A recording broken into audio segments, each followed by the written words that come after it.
Vijay construction முன்னாடி வாடிக்கையாளர்லாம் வந்து சத்தம் போட்டு நின்னுட்டு இருக்காங்க. இதெல்லாம் பார்த்துட்டு விஜய், "எதுக்காக சார் இங்க வந்து சத்தம் போட்டுட்டு இருக்கீங்க? என்னாச்சு?" அப்படி சொல்லி கேட்கும்போது, "இங்க பாருங்க, உங்ககிட்ட குவாலிட்டி நல்லா இருக்கும்னு சொல்லி தான் உங்ககிட்ட நாங்க வந்து ப்ராஜெக்ட் பண்ண குடுத்தோம். ஆனா உங்களுடைய குவாலிட்டி சரியில்ல.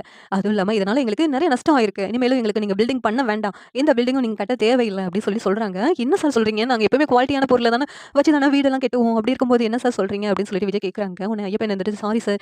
மேனேஜர் சொன்னத கேட்டு நான் பண்ணதுனால தான் இவ்வளோ பிரச்சனை. உங்ககிட்ட சொல்லலாம்னு நெனச்சா சொல்லவே முடியல சார்." அப்படின்னு சொல்லிட்டு ஐயப்பன் சொல்லிக்கிட்டு இருக்காங்க. "என்ன ஐயப்பன் இப்ப வந்து சொல்றீங்க? இத முதலே சொல்லியிருக்க வேண்டாமா?" அப்படின்னு சொல்லிட்டு திட்டுறாங்க.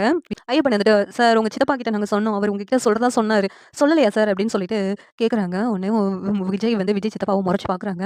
உடனேவும் வாடிக்கையாளர்கிட்ட, "சார் இது ஒரு தடவ தப்பு நடந்துச்சு சார். ஏதோ என்னுடைய கவனக்குறைவுனால இப்படி ஆயிடுச்சு. இனிமேல் இது மாதிரி நடக்காது சார். உங்களுக்கு நாங்க நல்ல தரமான கட்டடத்த தான் கட்டிக் குடுப்போம் சார்." அப்படின்னு சொல்லிட்டு விஜய் சொல்றாங்க. ஆனா அவங்க கேட்கற மாதிரி இல்ல. "போதும் சார்.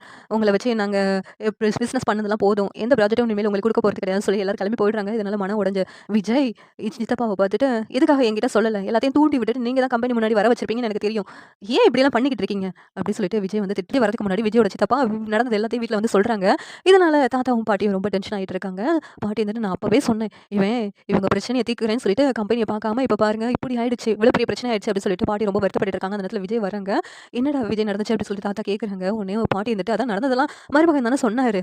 "ஏன் விஜய்? நான் அப்பவே சொன்னேன். இந்த குடும்பத்து பிரச்சனைய தீர்க்கிறேன்னு சொல்லிட்டு கடைசில கம்பெனிய ஒழுங்கா நடத்தாம கோட்ட விட்டுட்டு வந்திருக்கியே! உன்ன நம்பி ப்ராஜெக்ட் பண்ண குடுத்தவங்கலாம் இப்ப வேண்டான்னு சொல்லிட்டாங்களாம்ல. இனிமேல் என்ன பண்ணுவ விஜய்?" அப்டி சொல்லிட்டு பாட்டி வந்து செம கோவமா பேசுறாங்க. உடனே உன் காவேரி அந்த இடத்துக்கு வராங்க. வந்துட்டா என்னன்னு கேட்கறதுக்கு. "உன்னால தான்டி எல்லா பிரச்சனையும். உன்னால தான் இப்ப விஜய் கம்பெனில இவ்ளோ பெரிய பிரச்சனை, இவ்ளோ பெரிய லாஸ் ஏற்பட்டதுக்கு நீ தான் காரணம். இப்ப என்ன பண்ண போற? நீ குடுப்பியா? நீயும் உன் குடும்பமும் சேர்ந்து பண்ற அலப்பறை இருக்கே! அதனால தான்" அப்டி சொல்லிட்டு காவேரிய திட்டுறாங்க. உடனே விஜய் வந்துட்டு, "பாட்டி அவ என்ன செய்வா? கம்பெனில நான் அஜாக்கிரதையா இருந்ததுனால தான் இவ்ளோ பெரிய பிரச்சனை ஆயிடுச்சு.